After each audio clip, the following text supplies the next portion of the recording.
What if you could find hope for your legacy through Matt's story? I'd like to welcome Matt Tack to the Design Your Legacy podcast this lovely Friday morning. Welcome, Matt.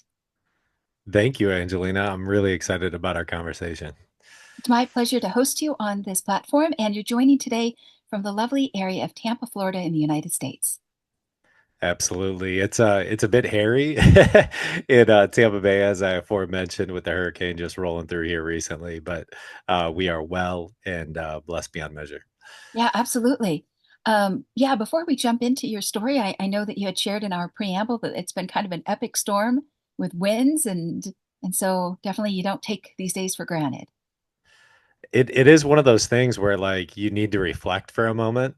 I literally probably about 2 hours ago was helping a friend's mom who was 10 inches underwater in her complete house just take out everything that she's owned for the past 40 years. So it's one of those things where you do have to like kind of sit and reflect and you're like, wow, like small things that she just had to leave kind of abruptly.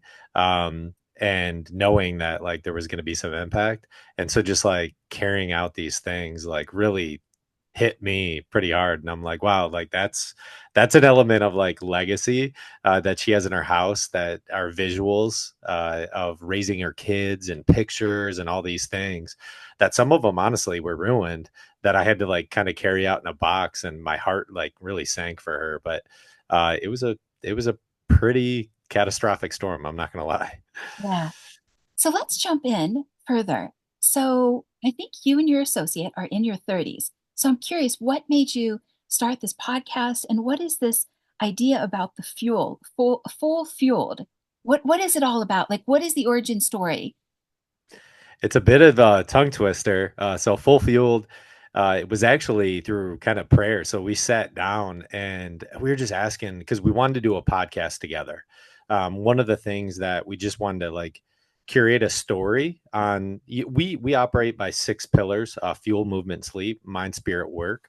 And so we evaluate those, and we demonstrate it through a little bit of a scorecard. And so and listeners can use this scorecard kind of really to design their legacy on a daily basis, because as something I mentioned to you, it's like, how are we creating our story every day? Like, what is that story going to be? I love the idea of you saying your dad said smile more because it cast out energy, right? And that's a level of legacy that somebody's going to remember Angelina by that smile, right? And so one thing that I love about my mom is that like her laugh really is like, oh, that's Carol Tack's laugh. And so there's this idea in the scorecard of really just kind of like writing down in a circle and then taking those six pillars and then just evaluating 1 to 10. How did I work on those today? Like what would I rate myself? What was today like? Um, and so then there's a percentage you can take out of that, right? So you have 60. And so your score based on 1 to 10, you divide that. And I operated about 75% of my capacity today, right? And so it's like, how do you become a little bit better from that? Like, did I, read a book that empowered me? Did I help somebody? Did I maybe even pick up a few pieces of trash? Like typically that feels good for me. When I pick up a few pieces of trash, I feel like, hey, I'm leaving this world a better place that I found it, right? A little So cleaner. it's one of those things where, small things go a long way, that we kind of build these habits to get a little bit better. But the way that Full Fueled originated out of that was, we had prayed, like, just God, give me a word or something that we can provide to the world that would kind of have intention behind it. And so we came up with this concept of full fueled being like it plays off of fulfillment. And it was Mm, actually downloaded by to Dr. Alessi. So he came up with the name, but it was this layer of fulfillment, but living your life with a full fueled tank, right? So you want to live life to its capacity. And then what is the deliverable of that? And so it's no one ever really if you had truly asked somebody, hey, do you want to live like on 3/4 full, maybe half full, maybe a quarter full, or do you want to be full fueled, right? And so I think everyone would agree and say, no, I like, yeah, I want to step on the gas. Like I want to live full fueled. So that's what we try to bring to the world. And, one of the main things is though, is like how we're protecting our body. Our body is the mortal compass that, we get to kind of deliver and, execute and whatever it is, both internally and externally to other people. And so how we living fueled and feel full fueled in that capacity.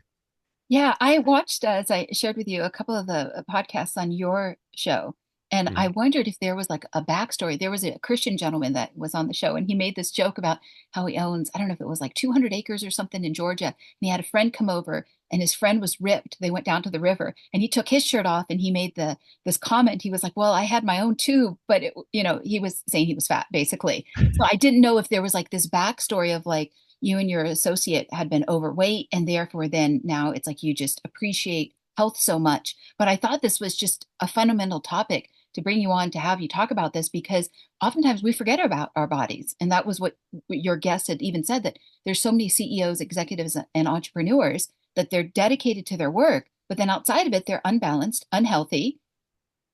And he had some other words that I won't say. But I would like you to say full fuel 3 times fast. I'm just kidding. Go ahead. Full field. It's a tough one. It's a tongue twister. No, for sure. And that gentleman was Doc Ferris, so he's a good friend of mine.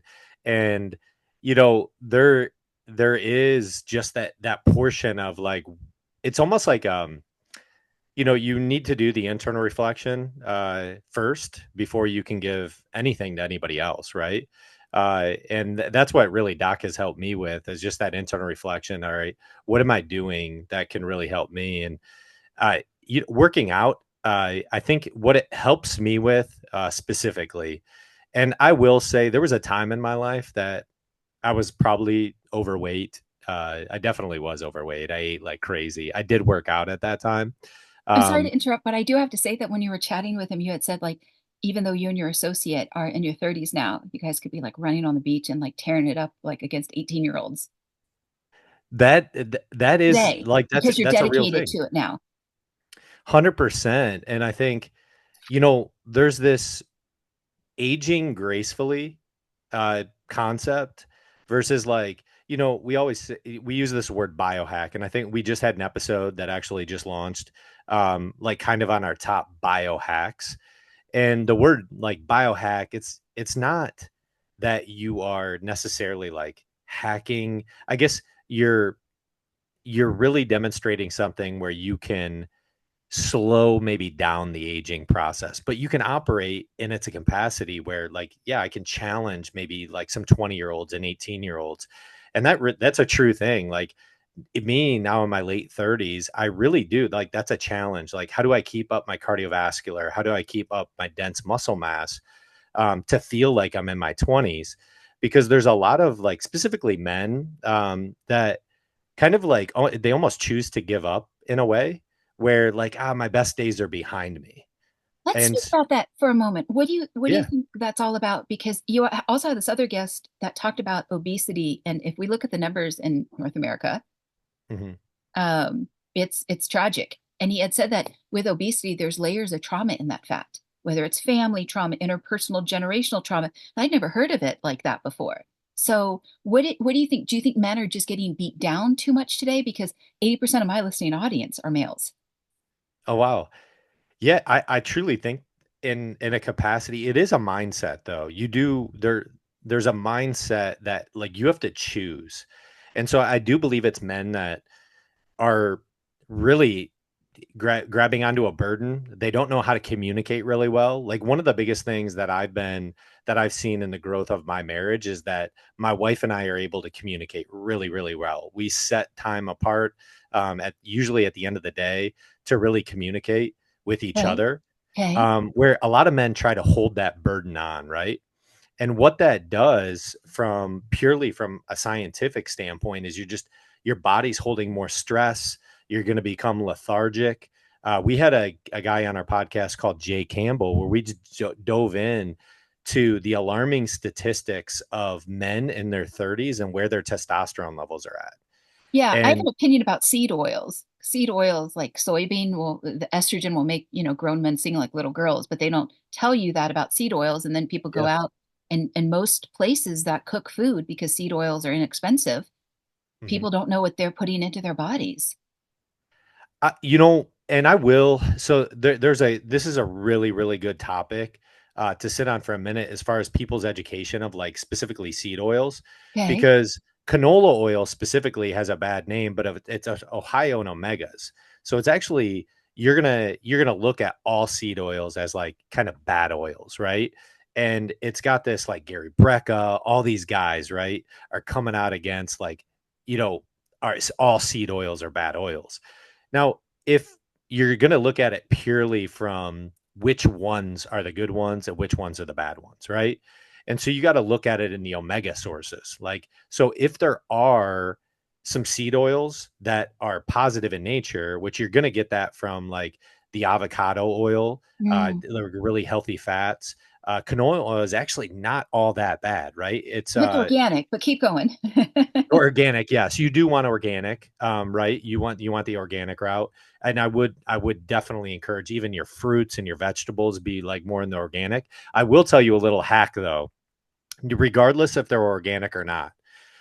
You take apple cider vinegar, or you can take lemon juice and you spray that on your fruits, right? So I typically like berries. So in my diet, I have a lot of berries because that's where you get a high fibrous source. So there's a lot of fibers. You want anywhere from 40 to 60 grams, regardless of whether you're a man or a woman. You want a lot of fibers in your diet, purely from a digestive standpoint. So I get mine from strawberries and raspberries. I love strawberries and raspberries, great antioxidants, obviously, as well. But a little hack to that is spraying those with like a vinegar, or I use apple cider vinegar. I like just pouring apple cider vinegar on there, or you can take a lemon juice, letting it sit, and then washing it off. That's a great way to actually cleanse your fruit before you eat it. But specifically on the seed oils, you just want ones that organic, and then you also want them where they're high in omegas. Like you want more omegas in your diet. So supplements help too, but a lot of seed oils get a bad name. And then you really, who are you listening to in terms of Mm. like sources? That's a big Mm. thing because there's so many people with so many opinions, and then there's a lot of people out there that like just want to push out content, and whether it's like true or not, it's almost like a false narrative that they're really pushing. So it's just getting yourself educated on what to eat, how to eat it. One thing that I always focus on with the guys that I coach is specifically, protein. So regardless of what you're going to be eating in terms of complex carbohydrates, make sure the half of that plate is protein, Interesting. and with women too. And what protein do you recommend? Yeah, so on proteins, I always go lean meats. We have one guy that does not like chicken for some reason. I'm like, man, chicken is the best, right? If you can get that organic chicken, I would highly recommend chicken. One thing that I do from your local grocery store is like packs of pre-cutlets chicken. They're a little Okay. bit higher in sodium, but as we know in sodium's it's not going to be the killer, right? For you, it's not. Sodium is actually really good in portions. So I usually get those pre cutlets of chicken, and then I grill chicken too a lot. So chicken is going to be your leanest source of meat, 92.8, 95.5 in terms of an overall percentage. And then lean meats. If you can get lean meats, I go usually red meats, 85-15, 90-10. You're not getting as many fats in there. But one of the big things is if you know how to macro count, right, you need to really capture where you're getting those fats, because we were talking about avocado oil, right? Well, avocado oil is very high in fats. And so you got to be able to measure those correctly, because regardless of what you're eating, right, fats are 9 calories per gram. So you need to be able to count those, because like if that's not your expenditure on a daily basis, regardless or not, like that's going to be excess and then become an inflammatory in the body. So you really got to measure how many fats, how many carbs you're getting in, but really focus on protein, because protein is going to be your proteins and fibers are your two main sources that you like. I feel like everyone needs to focus on. Oh, well said. That's wise. So let me circle back for a moment Mhm. regarding the burden. that some people hold on to, specifically men. So if I'm thinking about the listening audience being 80% male, and I didn't predict that when I first started the podcast, but maybe males more so think about providing and protecting, they're going to hunt the deer, and maybe that legacy is a part of their personal agency. So if one were to look a little bit closer, what is that burden that they're taking on? Is it saving the world? Because yes, if somebody has their health, they have everything. But I also, what I've seen, I'm now in my mid 40s. 10 years ago, I was critical of people. Like I'd go to the post office and I'd like, wow, look at them. They let themselves become unkept. I was very judgmental. But now that it's like a decade has passed and we've lived through the COVID experience and it's like now I understand a little bit more that people get beat down sometimes in life and then they let go a little bit, like 2 inches, 2 inches, 2 inches, and then that becomes 2 feet, and then and then they just give up or they lose that control they in their beliefs even. So what do you? Let me just circle back. So what do you think is that burden that they're holding on to? That This is such a good question. This is why men listen to your show. Number one, you got a great podcast voice. And then number two, you ask a great question there. I'll give an example here. I was on a call with a guy that I coached just last night. And I might even like tear up during this, but he just has been dealt a very, very difficult card. He has a young child that is autistic, right? That's mm, very difficult. And then he has a wife where she's pregnant right now, and the baby has Down syndrome with a heart failure already before the baby's born, right? okay. And so they have constant doctor's appointments. They have to take their autistic child Oh, in for testing. He's a pilot, and he is really just starting out on his pilot journey. And it's like that level of empathy, like I'm like, wow, I that's a difficult card, right? And he has a great mindset, but at the same time, how much stress is he holding? Like that's an insane amount of stress. New job environment, two kids that and he has two other kids. He has like an infant child and then another 4-year-old. So Is that I from have to another empathize. marriage? Is that from a What's that? previous marriage? No, this is all like they have four. They're coming up on four young children. Oh, He's about 39 years old, okay, and he was a Marine, and then he okay. went into he chose that he wanted to go in a career path after the Marines. I think he served our country. Well, he still serves our country part time, but I think he started when he was roughly around 32. So being a pilot takes a number of hours, right? Well, To get absolutely. Well, trained. yeah, I was just going to share. My Mhm. husband used to be a pilot, and it is an amount of stress. He makes the joke that's how he lost his hair. Because there's not a lot of room for error. You either have to land that airplane or it's not like, well, I just didn't cut the carrots right as the sous chef or something. That's right. Yeah, that's right. So, there's that empathy. But I will say this, right? If you don't start young, right, you're not going to want to do it when you're old. And Oh, I so, I get that. So do you think it's like, for example, your associate, do you think it's just too much responsibility? It's too much to ask him to watch over? So no, because at the end of the day, you can find time. And so this Okay. is what I encourage like everybody, right? Is there is small micro proteins that basically that reduce anxiety in the body when you work out. Okay. And so what's happening during his season of life that's very, very difficult is that he has a high level of anxiety, right? And so then it's a perception of how can he get more clarity? And I always get more clarity when I move my body. And that's really where we go with like full fueled is like, where's that movement piece? Am I hitting that movement piece? And it Mm, doesn't have to be something where like in his life it's very busy, but yeah. it doesn't have to be an hour. It could be 15, 20 minutes of hyper focused work of getting a kettlebell workout in, getting a jog in with a kettlebell resistance exercise where it's at home. And we program those things in because you have to dial those in order to reduce your anxiety levels. Yeah, absolutely. I think exercise is really important and people kind of forget that, whether Hmm. it's just 20 minutes a day or 40 minutes a day. And if you can get into that routine, that's great. I just going back to your friend again, I just wonder also if he's a pilot and he leaves, then all of that gets put onto the wife. Exactly. And that's, that's tough too at the same time. It's like, you know, it also how can he maneuver in such a way that he's still there for his wife? And that's where I truly believe like that's why it's so important to build the baseline and the habit structure of Hmm. like getting that movement in, even in seasons of like volatility and discomfort is Yeah. like that level of intentional discomfort through movement really opens up like a parasympathetic state where you're like, I feel like I can breathe for a moment. And that's where I'm encouraging him. But then there's empathy too. Like, I think one of the greatest things that you can give somebody is a level of empathy.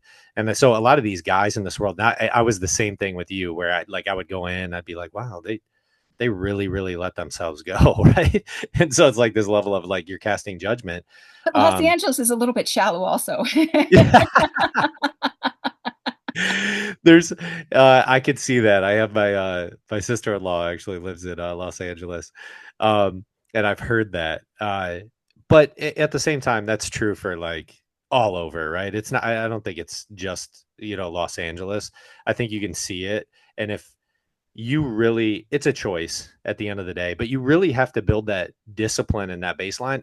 I don't care what age you're at, you can start later in life. I always share on Instagram just success stories of guys are like they've had enough and they're like in their 70s and they've completely shifted the idea of like what health and wellness looks like to them. So you can do it at any age, but it is much harder, right? It's much harder to build like muscle mass and bone density at a later age. If Yeah, you can capture at a young age, right, you have good stronger bone habits. density, you can create more dense muscle mass, and that's naturally going to give you more longevity. Our mindset, our whole thing is mindset, nutrition, and muscle, right? You want to build that level of muscle utilizing resistance training for the purposes of longevity. Yeah, I think either you or one of your guests had said pressure is a privilege.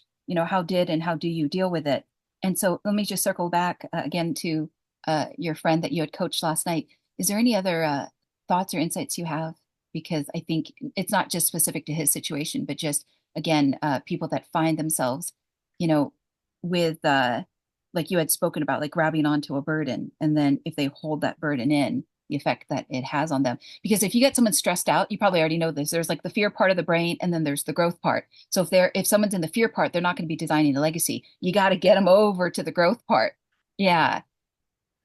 Yeah, there's a big piece in that, and that's where I think, and sometimes if you go into intentional discomfort, and that's the movement piece, that's why I love the idea of like resistance training, is because it really pushes you to almost activate the growth side no matter what. Like Okay. it automatically, it's like a shift that you're like, I'm growing regardless, right? I'm going into intentional discomfort, which then produces a level of like growth of what does this look like, right? Is this going to be my legacy? What do I want my legacy to be? I think, you know there's a couple different pieces. Usually it's, especially in these current economic times where it's very, very difficult, right? um, there's a lot of fear displayed amongst, where the economy is going, Scarcity. potential presidency, scarcity, right? Right. And so that element is like people want to shift towards like complete scarcity instead of what goals am I set, and then what are the tactics of how I am putting in place, right? And I think there's really like three, and personally, in like my opinion, that you can have three layers of goals. The one being, what's your financial goal? A lot of people don't think of that, of like putting out a financial goal. What's that number that you're trying to get at in terms of like maybe overall wealth? Um, maybe it's an annual figure, but what is that financial goal? And then there's the fitness goal too that you need to put in place in terms of what do I want my body to look like? Maybe, if I'm 35 right now, if I'm 45 right now, where do I see myself in the potentially in the next couple of years? Uh, and then the third one for me is like that spiritual goal. Like where do I want to grow spiritually? Whatever you believe in, but like you have to believe in something that there's something out there bigger than yourself, right? And so for me, I trend towards like Christianity. We've had a couple pastors on our podcast, and so like putting those gears in place. But what I always like doing is setting it 90-day increments. Like, all right, well, if I'm gonna think 2 years out, I need those big, hairy, audacious goals. But then, how do I just break this down into small pieces? Am I going to be working out 3 days a week to attain that goal? Do I want those like six pack abs with like lean body mass? Well, what type of nutrition do I need to put in my body in order to make that happen? Financial goals the same way. Like, where do I see my life in the next couple of years? But then, what do I need to do to make that happen? Do I need to, buy a couple rental properties? Do I need to start watching like YouTube videos so that I can understand how to create a secondary source of income? That's how you learn nowadays, is that like you can get a master's degree on YouTube. But then also that that one thing that sits home with me is it's very big. I'm part of an organization called abidenow.org, and I teach guys how to abide and listen to what I consider my maker. And one thing that is like a non-negotiable is opening up the word, but then having a journal there that is absolutely blank and is only dedicated to writing things down that are downloaded on you. And so I always say it needs to happen at the beginning of the day, and then you need to have a reflection point at the end of the day. But the beginning of the day is when you can really capture your refreshed thoughts.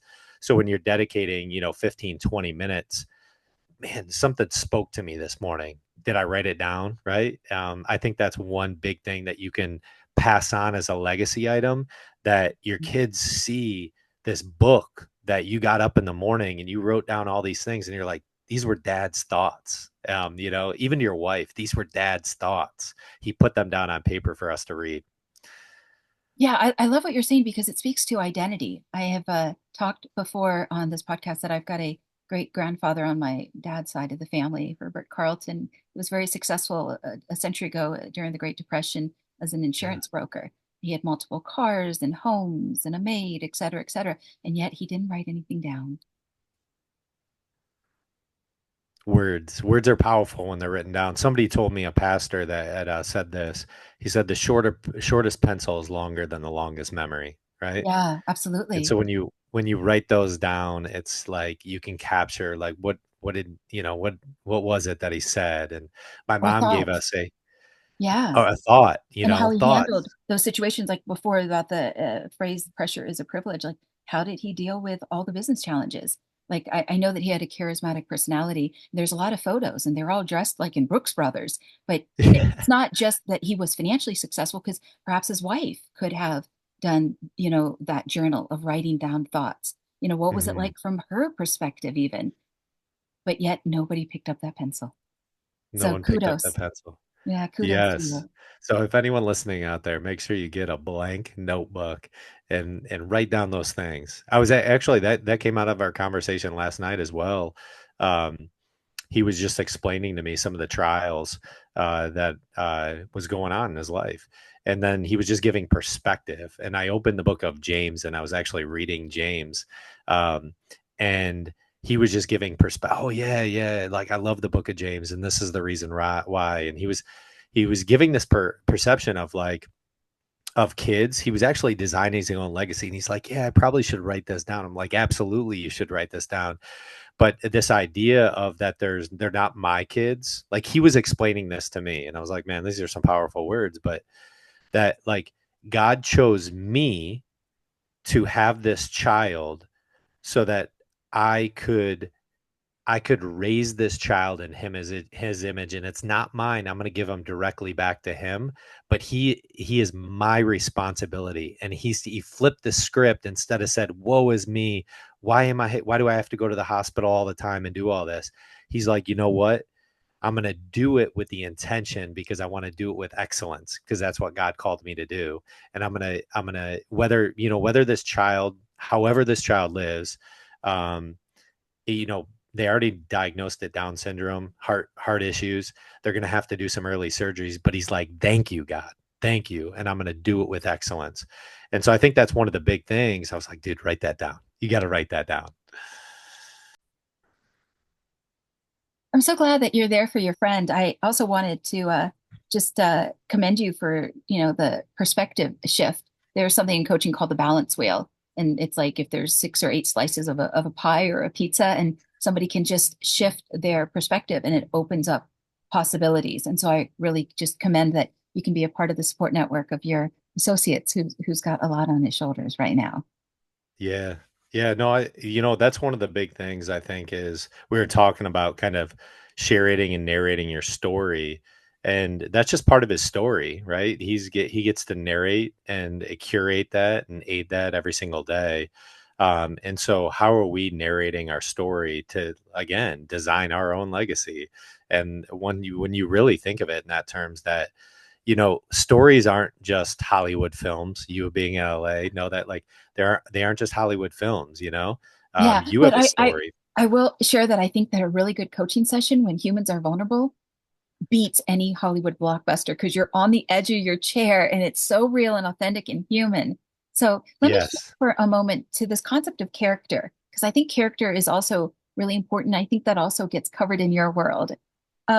You were chatting with an individual and he was in the sports world and he mentioned that, and I've got a couple opinions about it, but he had said that even before somebody gets tapped for a professional pro team, the owners of that pro team will spend $75,000 to 200,000 in an investigation with private investigators to make sure that that individual will tell the truth. So if that guy is like, yeah, I don't drink at the bar, and yet he's there at every night 9 o'clock with his coffee mug. Do you remember this part of the conversation? Oh, absolutely. That was with Yo Murphy, Okay. a good friend of mine. Yeah, that concept of like character is huge. I'll be honest with you. I can even share a story to that right now. Okay, please do. Because We I thought it was so interesting. Because on one hand, I thought, oh, that's so hypocritical. Like the owners of the sports team, are perfect, the log and the speck metaphor. But then I also thought, well, if it's a financial asset, they want to know it's like because you probably already know this, like who you do business with in life could either be wonderful or it could come back to bite you. And you kind of don't know, even in that contract, pardon the metaphor, who you're getting in bed with. it's important to Alex Hormozy. I was actually listening to a podcast the other day with him as well, and you know Alex Hormozy, I think he's good to an extent, but then he also doesn't have kids, and so I like there's this piece where his outlook actually on kids is almost that they're like a waste of time, which I think actually to me it's part of my legacy. So a little bit difference of opinion there because of how I approach entrepreneurism and then my children and how I parent my children, how I'm curating a soul and they're part of my story, but they're creating their own at the same time, which I think is a big thing. But he was mentioning like when he goes in and he's hiring people or looking for businesses to acquire that they do a character check. And so that character check is like the other day the example was there was a couple guys that were looking at a very profitable business. It was growing year over year, but two of the guys had prison sentences that were owners. And so he had to evaluate that and he's like, look, why would I bring that in, right? There was two guys that like had prison sentences, whether they were right or wrong, who knows, but I have to evaluate that in terms of their character is that's probably not the direction we want to go as a firm, and so they obviously xed it out. um, it was something that actually happened recently with me. We were in a real estate transaction, and this real estate transaction that I had invested in, it was we were dealing with escrow monies, and then the escrow monies that we actually helped out the owner of the property, we released those. But when you're in a real estate scenario, money really it either goes hard in the contract or doesn't go hard. And so we didn't release those contract as like hard monies, but we wanted to help them during the process of due diligence. And so we did a number of things. Well, it was a church, and he actually decided the pastor decided to leave the church kind of abruptly. And we're like, whoa, wait a minute, like we have escrow monies at play. And then one thing we found out right after that is that they were going to do a church merger and somebody new was coming in. And so we didn't want to get in the way of that. But at the same time, like then my character's on the line. It's like, okay, well, how do we approach this? Because I kind of want that earnest money back. And so we're actually going through that right now. But my character, I actually know a few people that are evaluating this, and one of the things is they're evaluating like kind of the character and how I'm handling that. And so that is one, I think, major, like a crucial piece is, are you willing to be honest? And something that we do in our family, just as an encouragement to the listeners, because I think this is really important to set a foundation, um, is a lot of people in business want to set their mission statement, their vision statement, and their core values. But one of the things is, do you have a mission and vision for your family? Do you have core values for your family? And so I would encourage everyone, like if they have a family, really to establish what is your mission? What is your vision that you have for your family? And then what do your core values look like? That's something that we have in our family is our core values. So when you walk into our house, you'll see our core values. And one of them is to be honest in everything, right? And then another thing is that I love, because you're smiling all the time, is to choose happiness. Are we choosing happiness? And so with my girls, like when they're fighting, and maybe one pushes the other, I'm big to say, hey, like kiss and a hug right now, right? We want to eliminate that. Like let's because we're choosing the element of happiness, so we want to make sure that we're empowering that in our household and protecting the peace. Yeah. I wanted to bring up for a moment before I go on to the next question, which is Yeah. I am aware, like in the world of professional sports teams, for someone to buy into a sports team, they have to have a squeaky clean background because of the public relations aspect. But having said that, Yes. I think the criminal justice system is one of the most corrupt, and I think the country of America, became one of the most litigious nations ever.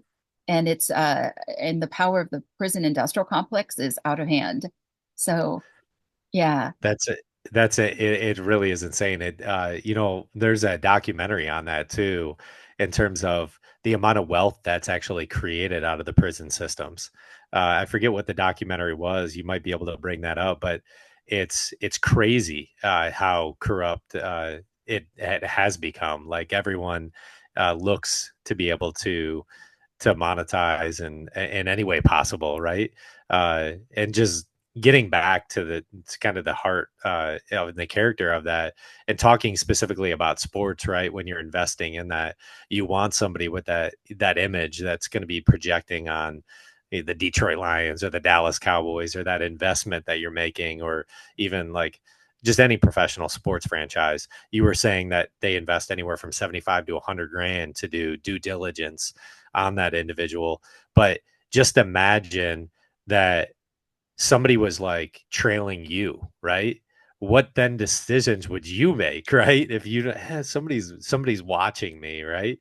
And then what decisions am I making? Who am I bringing in my life? Because really, you were saying something that's big, and I'm sure you're a believer in this, that the circle of your influence, right, is the five closest people that you surround yourself with. What decisions are they making? Are they a little squirrely or gray? Or are they making decisions that are the betterment of humanity, you, everybody else? So that's something to evaluate. Is somebody looking over my shoulder and checking me out? Yeah. Well, it's interesting. I think for somebody who is a believer, a Christian, they could say, well, what if Jesus is watching me right now? Although today I can make the joke that the NSA is watching all of us. But I think Jesus probably has a little bit more sway and influence for those who do think that he is real, um, Yeah. compared to the NSA that's checking every website. But I do think there's something to be said that when there is that witness there, then it because it's so easy for people to lie like water out of their mouth. Like it's just they open their mouth and it's like air, they just breathe it. And so I think for that one gentleman who was like, yeah, I don't have a drinking problem, and they were like, oh well, we talked to that guy Freddie at the bar, and then he was like, his face turned hollow that moment because he got caught in a lie. Yeah. Yeah. I think that, that's crucial in terms of, one of the things that I had to evaluate myself too, and I'm not going to lie on this, is the act of like embellishing, right? You Oh, want to, when you go into a room, you're like, man, like this group, a lot of people are smarter than me. I got to figure that out to make myself maybe look a little bit better. And so I tend to speak with a level of like authority and like prominence. And so it almost comes out like I'm like this, this big guy, right? Or something like that. And I one day I evaluated that, and I'm not much of like a storyteller, but the Bible even says like listen more than you talk, right? And so Mm. there's this like piece of it. Am I talking too much where I'm like trying to build myself up? How about I just like ask better questions, right? That's something my coach tells me, the ABQs. Go back to the ABQs, ask better questions. And so like as we ask these questions, like you tend to listen more, and then that you shift from that like maybe scarcity to growth when you're like asking these questions because you're constantly curious. I love that. What are your thoughts on that?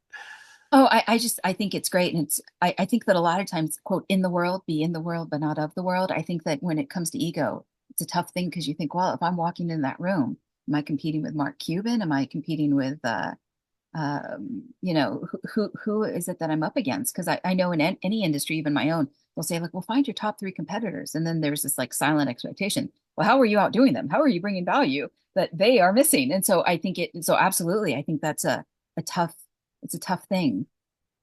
Yeah, it's Yeah. it's really hard when you're uncomfortable and you're going into a room. I typically try to be in that room, right? Where like I don't feel so smart. I'm like, and those are the best rooms to be in.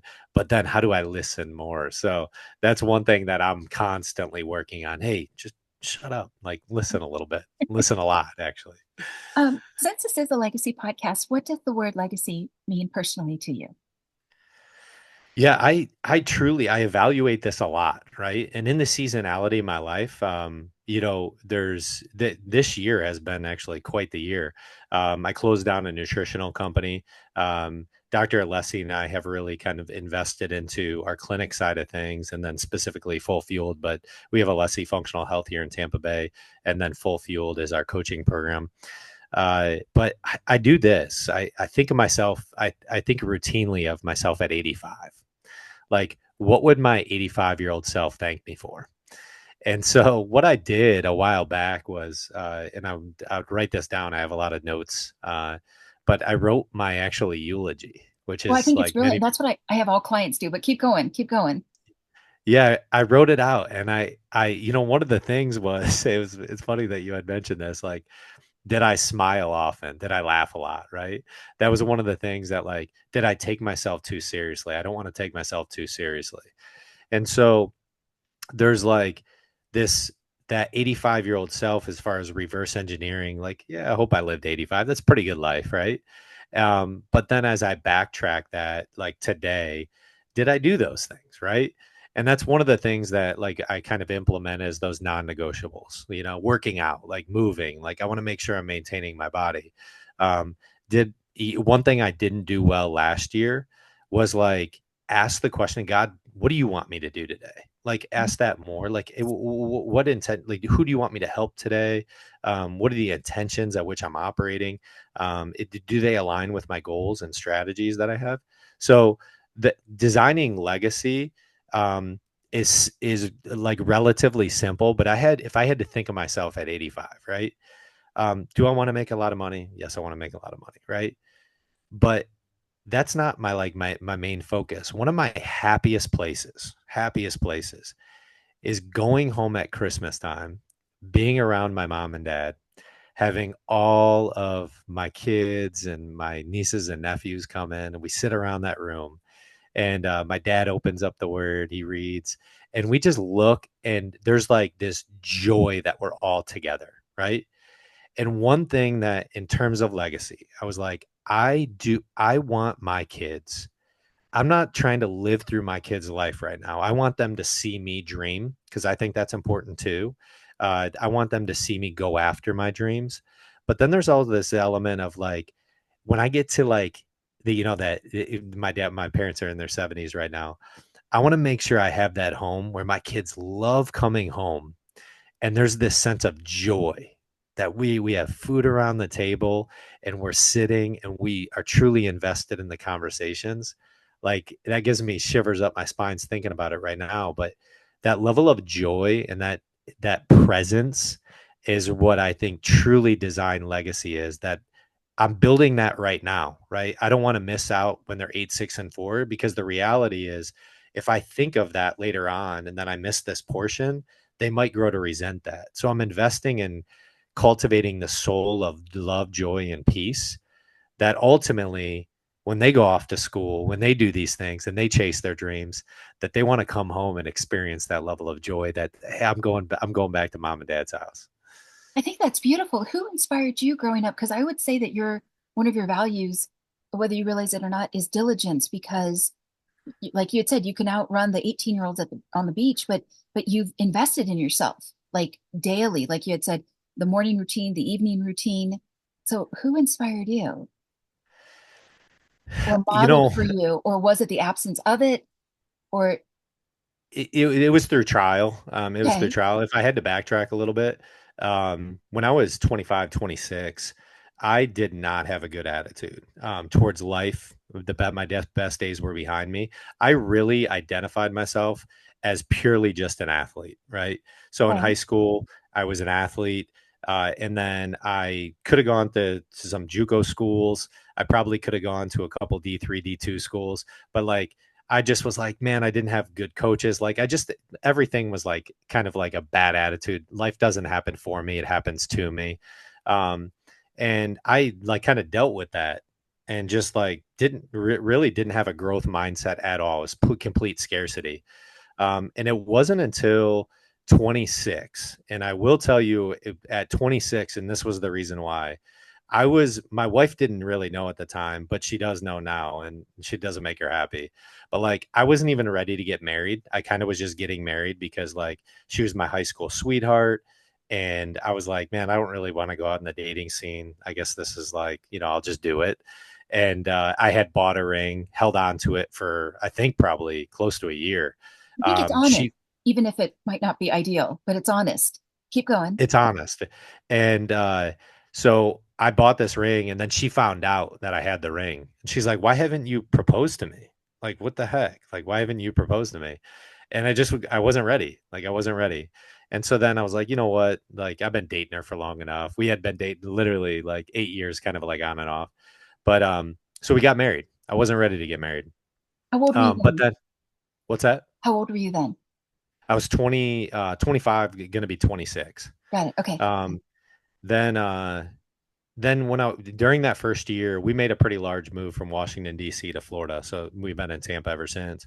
But when I was 27, I came down here, and again, being in not a growth state at all, I was like, I either divorce my wife and I think that grass is greener on the other side, or I choose to figure this out, right? I like Oh, it's a choice. And so I went in, and this is because of, I truly think it's because of the foundation. My parents were very diligent. They went through seasons of very much trials during my adolescence. I have three other brothers and sisters. So like I saw them go through trials where they really had to invest into each other. And so at 27, I was like, what am I going to do? And there was this Celebrate Recovery program. It was a small group. It was kind of like set up like an AA, but like Christian based. I went into it and I was like, God, if you want to change my heart, then you'll do it. Right. And so I went into it. And so for like, I think it was a course of like about a quarter, it was 90 days.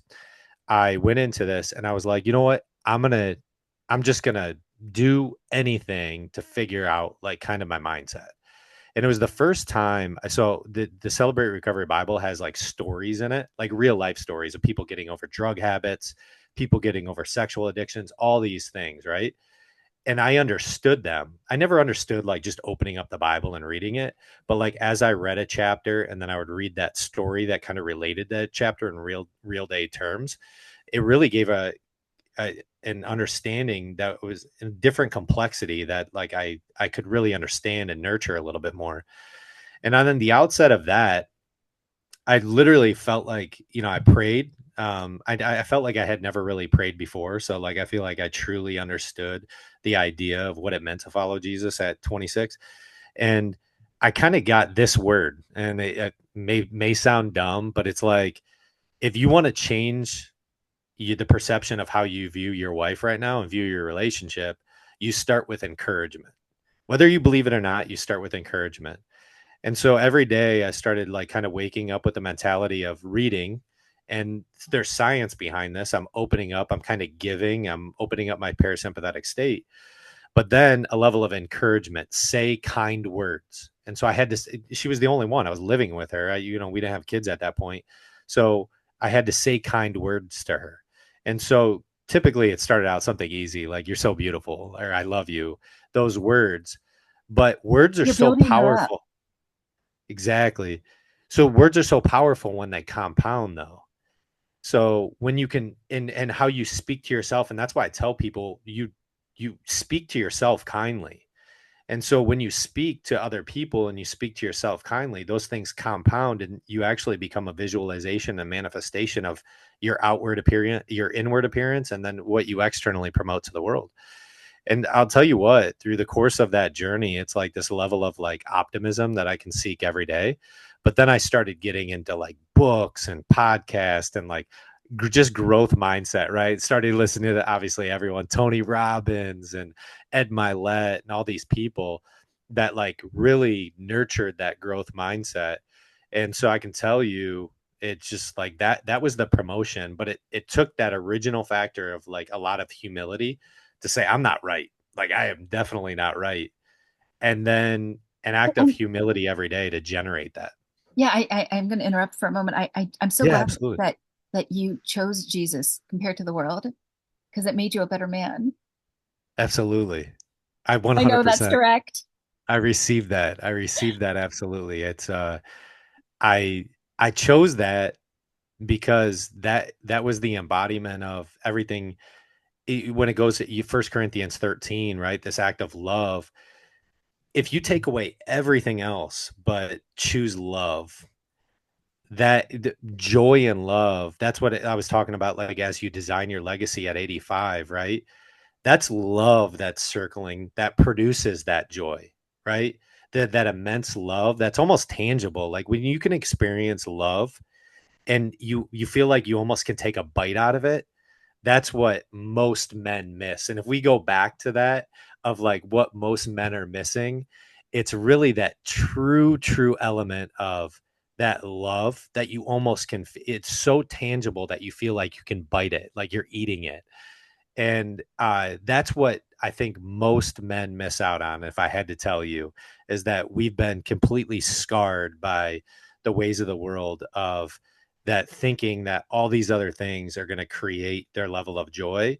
When the reality is, if you have in a marriage and you invest in that marriage, that you can have this tangible sense of like joy through the element of love. And if you read First Corinthians 13, that is like the epitome of how I try to live my life. Oh, I think it's beautiful. I think what the world does oftentimes is it just gives sugar upon empty sugar. And then people wonder, well, why am I not full? And then this anger comes out from the bottom of their pit of their stomach. And they're like, roar, they breathe fire like a dragon because the world doesn't satisfy. Mhm. Yeah. Really, Final question, hardcover yes. coffee table book. If you were to set aside a weekend or two a month to design a hardcover coffee table book, what images and stories, lessons, scripture verses, etc., would fill its pages? There would be a lot. One of them would be our last trip that my wife organized to Barcelona and Madrid. That was quite the experience that we got to go for 10 days. So there'd be a lot of pictures of that. We just had an epic trip that we came back from there. Um, there would be some scripture verses that for sure that would be put in there. Another thing would be my eulogy. I would probably put that in there for my kids to see and to really be like, man, he thought like that in his 30s. Uh, I think the sooner the better, really, too. I think I wrote my first eulogy at I think I was like 32 or 33 or something like that. I had wrote that down, so I took a lot of time. I think everything that I wrote I think it was about 72 or 73 pages long. I had my wife read through it. She's like, "Wow, this is a lot." So I that think would it's great. definitely I think it's that great. would I mean, definitely be incorporated you've in. got to know the direction you're going in. If not, then an individual can be rudderless. Absolutely. That maintaining that rudder is really, really, really important. Um, And then the other thing, so some scripture verses, Isaiah, I should know 53, mount up with wings as eagles, one of my favorite verses. 1 Corinthians 13 would be in there. Proverbs, many Proverbs would be in there. I think you can get a lot out of Proverbs. The book of James, I probably would put the entire book of James. I think it's one of the most important books to read. I just love that. There's a lot of like really tangible ways that we can apply that to our lives today. But a lot of pictures, a lot of memories that would fill those pages of various things of my daughter's being born and reminiscing over that and just how we play. I'm very much of a video guy and a picture guy of like what we do that's fun, but what the presence of like joy and laughter is really What it looks important. like. Absolutely. Because some people don't even know what it looks like. No, no. They miss out on that level of there's an experience, a level of joy and laughter that you can have on it. I try to make my wife laugh at least a couple times every day. So I think that's what creates the spontaneity. One thing that is also cool that I think, that just recommend to any male out there too, just to kind of give an idea of like what developing and courting your wife looks like. We went to a marriage retreat a couple weeks ago. And one of the things that came out of that was this idea of radical curiosity towards your wife. And I Yeah. would want that in my book too, because I think it's one of the most important things is that I can respect my wife for the human being that she is today, not the human being she was 10 years ago, because it's a completely different person, right? She's growing, she's learning, she's doing all these things. And so, this idea of like radical curiosity in terms of respecting her for who she is today, not and respecting for who she was 10 years ago, but now she's raised three children that are now 8, 7, and 5. And she has so much life beyond where I met her almost 20 years ago. So respecting that. So I would probably have a full chapter on radical curiosity towards your wife and your spouse that respects her and doesn't hold her to a standard that she had 15 years ago or 10 years ago or even 3 years ago, right? Because as you nurture the soul of a child, your philosophy changes. You get to change your mind on things. You get to learn new things. So that would be actually a really important chapter in that book is maintaining radical your curiosity and respect. I think it's beautiful. Thank you for speaking into that. I just had to move for a second to plug in. So Oh, yeah, you're good. I think that appreciation is you know, I could use that phrase secret sauce, but I think it easily gets overlooked. Like when people talk about like the gratitude list, I think there's power in doing the gratitude list. Like you had spoken about the morning and evening ritual. And but in your sense, it's having that journal and writing down like, all right, God, what is it that you want me to notice? And what is it that you are going to bless today? And looking at those downloads. So I think, yeah, qualitatively, these are some, if somebody talks about emotional governance or even just emotional metrics, sometimes like you had said, you can look at the financial side. Okay, well, I hit that number, I reached that goal in my portfolio, I bought those real estate properties. But then there's this other side of it, the softer side of legacy planning that's just as critical and important and fulfilling, and that's looking at the relationships. And you're right. If you show up to give, ooh, tenfold it's going to come back compared to like saying, all right, spouse, I expect you to do all of this for me. And it's like, yeah, but it's like you're the drill sergeant and like, but you didn't just, get a slave, you're cherishing That's what right. you've been stewarded. That's right. Stewards. That's a great word. Yeah. Um, Stewarding everything across the board. Yeah. yeah. Do you have any closing thoughts as we come to I would say, and I would just recommend to everyone to reiterate the point, and I think we mentioned this over and over again, but write it down. If I had to like write it down, because your thoughts are who you are, and it's a direction of where you're going, but then it's also something that you can leave behind. So make sure you write down your thoughts. yeah, I think that's brilliant. Thank you for being a positive role model in a world today that really needs positive role models. Well, thank you so much, Angelina, for having me on. I appreciate it. Yeah, before I thank you. Well, I guess I can thank you right now. I thought you brought incredible value to today's conversation. Oftentimes people are reluctant to talk about their Christianity or their belief around being a Christian, walking the Christian path.